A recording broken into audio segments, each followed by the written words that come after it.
Hi, I'm Wendy from Shiny Happy World, and this cute octopus is the new pattern in the Funny Faces Quilt Block of the Month Club. When I say new, it is September 1st, 2022, and this pattern just released today to club members. So if you're in the club, you should already have gotten an email with a link to download it, or you'll find it in your downloads library. If you're not in the club yet and you join any time in the month of September 2022, this is the pattern that you're going to get instant access. If you're not in the club and you're watching this video much later than September 2022, this will be in the shop at shinyhappyworld.com sometime at the end of October, usually the last week of the month following the month that it's in the club. So here's how to make it. All right, here we are, ready to assemble the octopus block. Really, this is so incredibly simple. I'm doing this tutorial showing you how to do it with a light box, but that is really not necessary. This is such an easy pattern. So I've used these pieces already to do a separate video that shows how to assemble it without the light box.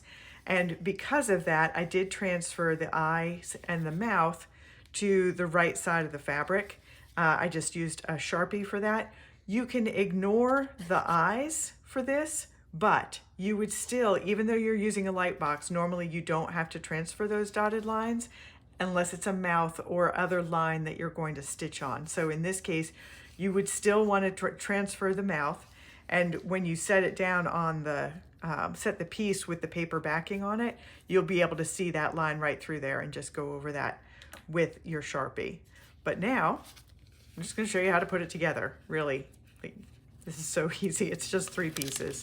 The trickiest part of this is cutting out all of the tentacles and stitching around them. So you get the octopus, lay it down so that it's on the thing. And then, remember, normally with a light box, you would not have those eyes showing, those eyes marked. What you would do is just push the thing down, the piece down so that it's touching so that you can see the lines through there and use that to guide your placement of the eyes. I always mark my eyes and my mouths. I take a lot of time when I'm drawing these to get the eyes in exactly the right position. And so I don't want to have to figure all that out again when I'm doing my assembly. So I always transfer that marking. And there we go. It's just sticking the eyes on there. I'm going to take that over to my ironing board, just lift this silicone sheet off the light box, and I'm just going to fuse those eyes down in place. And then I'm going to peel it off and stick it down to the fabric, fuse it in place permanently, then do all the outline stitching, and then I'll be back and I'll show you the finished octopus and more octopuses in other colors.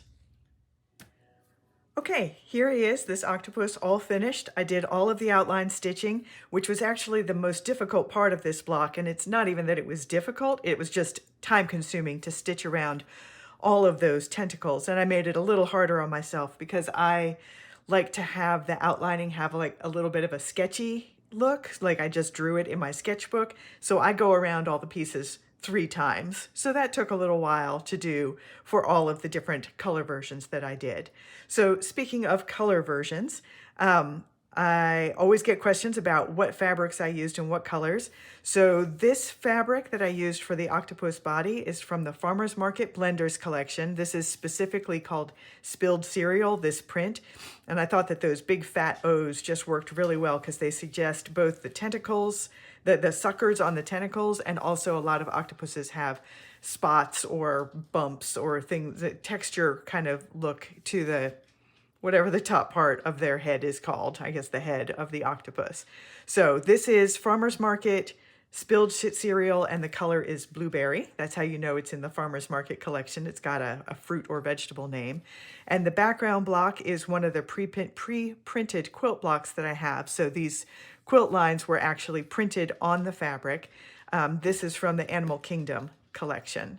So here's another version. So in this one, the octopus is from the Animal Kingdom collection. So this is the Animal Kingdom Blenders spilled cereal, and this color I think is elephant. I have a few different shades of gray, and I think this is the elephant shade. The background block is also a pre-printed quilt block, and this is from the Light Gemstones collection. And then I've got another gemstone. This one is all gemstones. So the background block is also from the Light Gemstones pre-printed quilt blocks. And the octopus on this one is from the Gemstones blender. And this color is ruby for the spilled cereal. And I've got one more.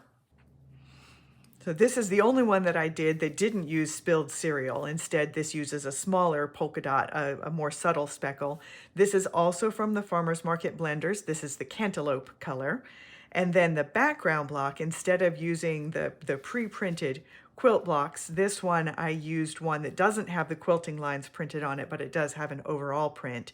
This is from the Leafy Greens and Cool Blues collection. So the Cool Blues are all different shades of this blueberry. It's the same blueberry that's in the Farmer's Market collection, but it's all different shades of that same blueberry with lots of different prints. So they all look good all together. So I'm going to do a whole bunch of other sea creatures with those blues in the background. So that is how you do the octopus block, how you make the octopus applique block.